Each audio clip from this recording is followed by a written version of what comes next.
Hi everyone, welcome to the Dice Tower. My name is Chris, and today I'm going to be looking at Aeon's End Outcasts. This is the fifth box in the Aeon's End line of games, which is a cooperative deck-building game where you'll be fighting nameless monsters and trying to protect your city. Seeing as how this is the fifth box, I want to explain both, kind of generally speaking, for someone who maybe is getting into the game for the first time, how does it play, but then I'm going to be showing some specifics, because this has a 4-game campaign, or expedition series as it's called, and so I'm going to talk about some of the specifics as well. So I'm going to put up some spoiler tags when I go a little bit more into what this box particularly offers, because you might be wondering, well, should I get this one? It's the fifth game. What does it do that's new? But I also want to make this approachable for people watching for the first time and learning about this one. So, because of that, and I want to let you know, this is a standalone expansion, meaning this box you can just pick up. If you haven't played any of the other Aeon's Ends, you could. It has everything you need to play. So let me show you, first, generally how it plays, then second, some of the specifics. And like I said, I'll warn you when I'm going to go into some of the specifics, mild spoilers at worst. Here we go.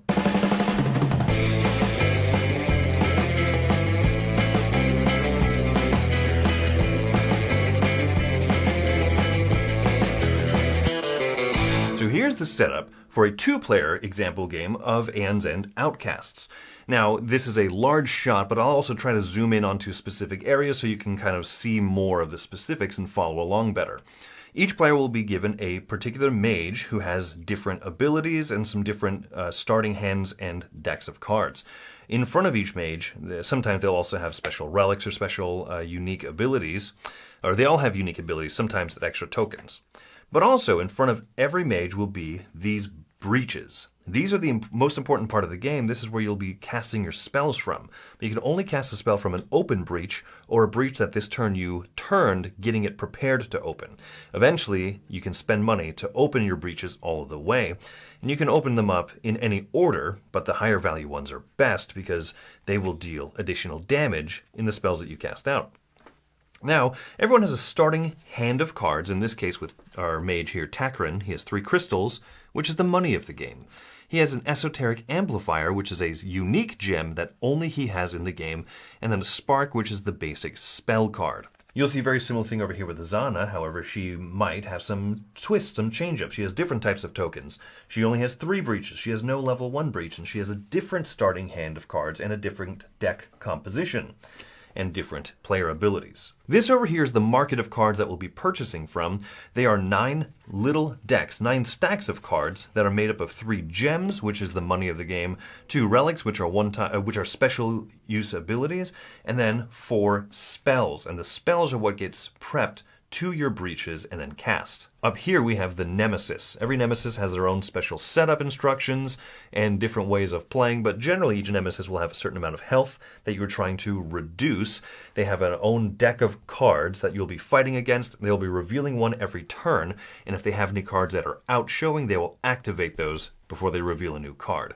Players are trying to prevent Gravehold, the city that they're defending, from losing all 30 of its health, and they're trying to not lose all of their own health, and they're trying to reduce the Nemesis down to 0. So what does a turn kind of look like? At the start of any turn, you flip over the card in the turn order deck, because player 1 and player 2 each have 2 cards in here, and the Nemesis has 2 cards. And that is done a little bit differently at the different player counts, but there's always 2 Nemesis cards and 4 player count cards. So player 1 gets to go first in this case. If they had any spells prepped into breaches, they would cast them first, and then they would play cards, and then they would clean up. You can play and purchase cards, so these effects will give you money. The ether is the resource of the game. You can spend that either to open up or prepare your breaches, to get these charge tokens up here, so that once you are fully charged up, you can activate your special ability, or you can use them to purchase cards and add them to your discard pile. With the 4 money here, say that this person will buy the Destiny Forger. And then they'll take this spell card and prep it into an open or activated breach. At the end of a turn, players will get to discard the cards in whatever order they want. And this is important because, as in other deck building games, a player will then draw up their 5 cards. But if there's no deck to finish drawing up a hand of 5 cards, players will simply take their entire discard pile and flip it over. So you can strategically prepare what cards are going to go in what order instead of shuffling it. Going back over here to the turn order deck, you flip it over and we see it's the Nemesis turn. Nemesis will always first activate any cards that are in front of it, then we'll flip one over. They might put out monsters, which will have a certain number of health, and we need to defeat these. When the next Nemesis turn comes up, they'll activate cards in front of them, so the monster will have an attack. Gravehold suffers 2 damage. So, want to get rid of that as soon as possible, and then they'll flip over a card. Always activate, then flip. And in this case, these are special cards that will get these power tokens put on them. Every turn that the Nemesis goes, 1 power token is removed until ultimately it takes enough turns that this bad effect will happen. When the Nemesis reveals a purple card, it's an immediate bad effect and usually has some sort of choices by the players. And if there are multiple monsters in front of the Nemesis, once the Nemesis turn, they'll activate everything in front of them. The point of the game is to bring down the Nemesis, so you have to do these spells to directly attack it, but you also have to try to take down its minions, and you want to not let Gravehold die or yourselves die. So that's the general flow of a game of Aeon's End. So as I said, I'm going to show you now a few things that are minor spoilers. Very, very minor, but these are things that you might open up in the first envelope of the game. But if you want to skip these, then go ahead and go to my thoughts. But here, these are just a few different things I'm going to show you, right? For experienced players, should I get this game or not? Should I get this particular one? So let's talk about the first Nemesis that you fight here, Experiment 153, right? The Nemesis of the game really make or break it. This one's odd because it doesn't actually have a health value. You don't use the dial. Instead, you are trying to defeat each of these tentacles here that each have 20 health. And so the tentacles over the course of the game as they unleash will advance forward and hit these different negative effect spots. Damaging Gravehold, damaging players, the same type of stuff that you've seen, but this is a unique little kind of puzzle. And then you can also cause damage to these maws. And as you damage them, if you do at least 3 damage, you can push them back. So that's a fun little puzzle there. Another Nemesis that you might fight, for example, will take your standard supply deck of cards, shuffle multiple copies of them, and turn it into this rotating lineup of cards. But the difference is that as these cards advance towards the last spot, they will start damaging Gravehold. So you need to purchase or get rid of cards from a lineup that is kind of a moving one instead of a fixed one like normal. There are also ones that have different tracks that move forward, and you have special abilities to try and advance a lantern token to keep this clean as a nice little side game to the normal deck building game kind of going on here. Now, this is the minorest, this is a spoiler type thing, but there is also an assistant or a companion that you'll have, Zaxos. You might be familiar with him if you played some of the previous games. And how Zaxos works is he's accompanying you, and when you gain charges, you can instead give them to Zaxos, whether you pay the 2 ether for them or whether you get them through card abilities, and you'll be placing them out here. Once he's full, he will immediately trigger a special ability card. You don't know which it's going to be, but these are all very powerful. Shuffle any player's turn order card into the turn order deck, and that player gains 2 life, or any player draws 2 cards and then destroys up to 3 cards in hand or their discard pile. Or maybe one of these.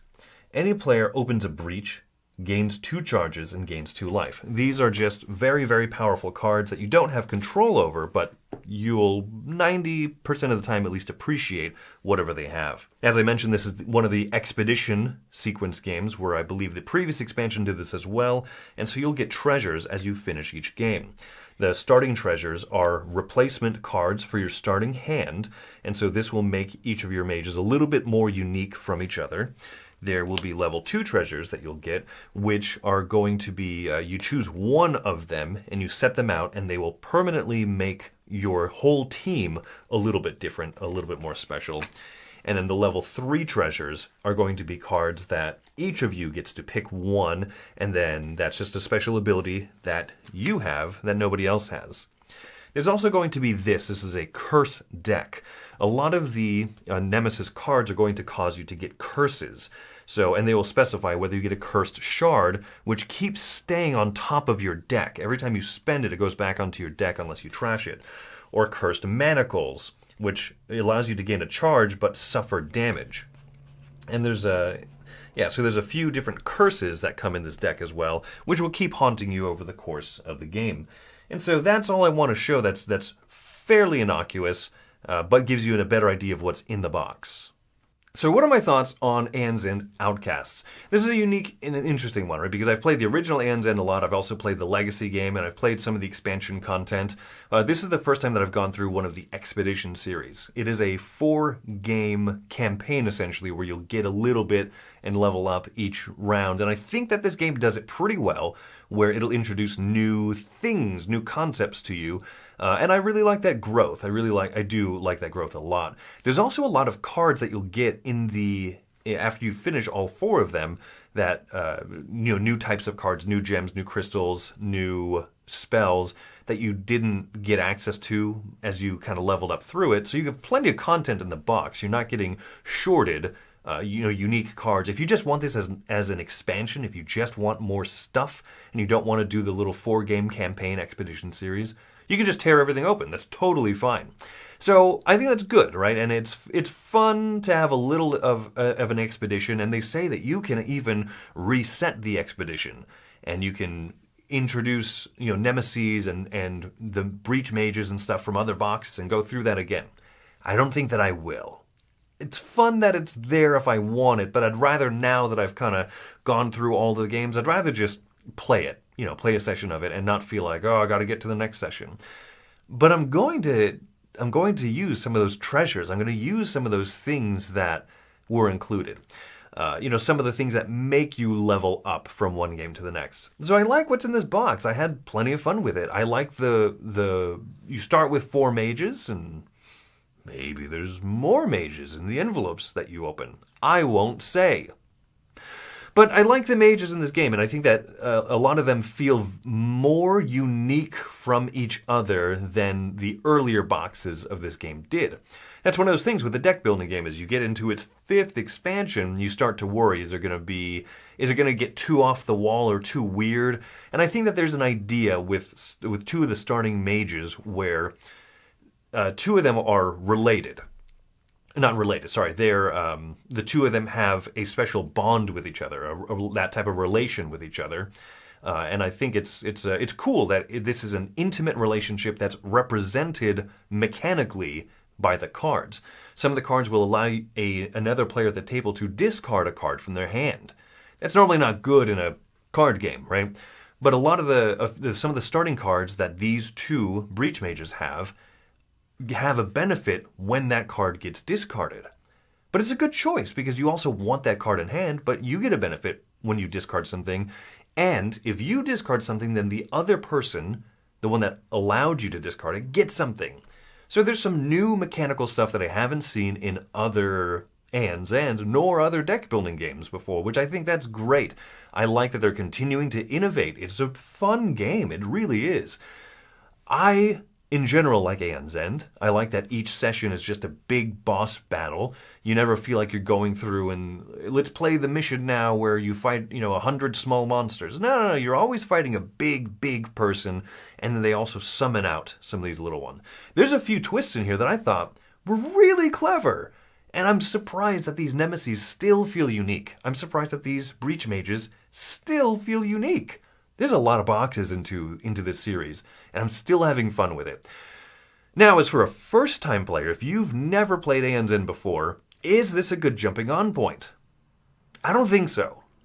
I don't think so because you're probably better served by appreciating some of the other mages that have come before and some of the other nemesis and stuff, because this one is full of twists, which I think makes it really fun for experienced players.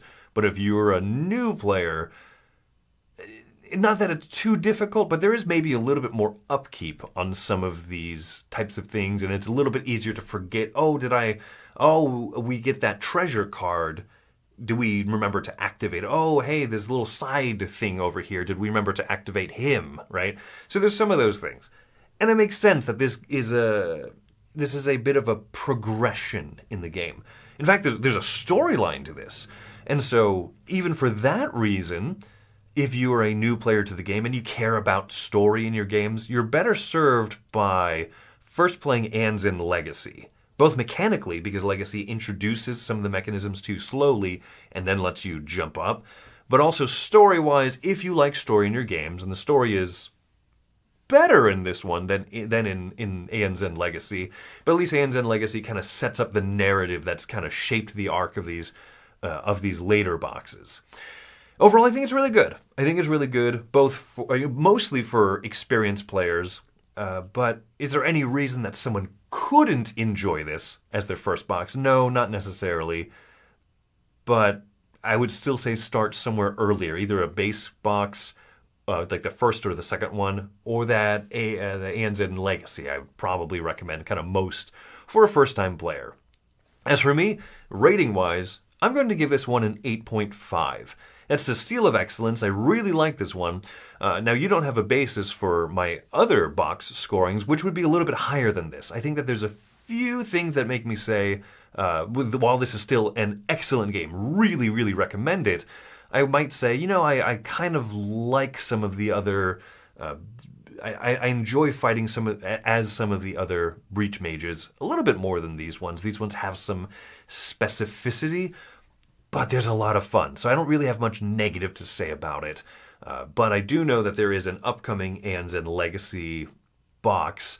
So I think that I enjoy that longer campaign, knowing that I'm a person who does tend to complete campaign and legacy games. So this one having a 4-game story was kind of cool and it's good. But maybe the reason that I feel like this one's not as high as the other boxes is I say, well, that campaign was okay, but I'd rather, in this case, just play one-off scenarios because it doesn't have as much progression and cool, unique things like stickering cards and leveling up actual individual cards that the Legacy one did, and I assume the next Legacy one will. So this is kind of a funny, middle game in the series for me, but I assume that I will like it a lot continually, and I assume that this will be a nice step into maybe the story that's going to be in Aeon's End Legacy 2, which will be forthcoming. But we'll see. I'll give you my thoughts on that one in the future. But in the meantime, that's been Aeon's End Outcasts. My name is Chris from the Dice Tower. Thank you for coming by and have a great day.